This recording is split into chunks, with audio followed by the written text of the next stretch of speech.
In today's video, I'm going to teach you how to create a battery icon in Figma. We'll keep this fast and practical by using Figma's community to find a clean vector battery icon and bring it right into your project. By the end, you'll have the icon in your file ready to style and reuse. Start by opening your browser and heading to figma.com.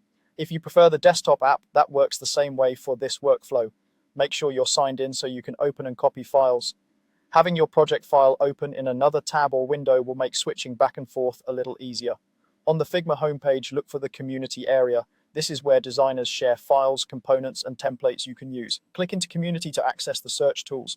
Think of it as a library of ready-made assets that you can drop into your own work to save time. Use the search bar and type battery icon. You'll see results ranging from full icon packs to standalone battery assets. You can skim previews to find a style that matches your project, outlined, filled, rounded, or sharp. If you want the most flexibility, look for vector-based icons rather than raster images, and pay attention to quality and consistency. When you find a template or file you like, click it to open the file's details page.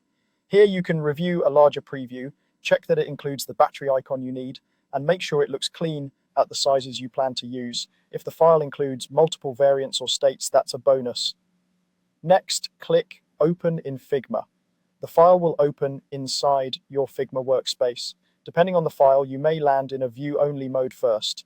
If so, open or duplicate it to your drafts so you can select and copy elements. Once you're in an editable view, navigate to the page or frame that contains the icon, select the battery icon in the canvas or from the Layers panel. Make sure you're grabbing the whole component or group so you don't miss any pieces like the terminal on the tip. Copy it using Ctrl+C on Windows or Command+C on Mac. Now switch to your own project file in Figma. This could be a design system, a screen you're working on, or a sandbox page. Click into the frame or page where the icon belongs so it pastes in the right spot. Paste the icon with Ctrl+V or Command+V. You can resize by dragging a corner while holding Shift to keep proportions, and adjust color or stroke in the right sidebar to match your brand. That's it. Your battery icon is ready to use across your design.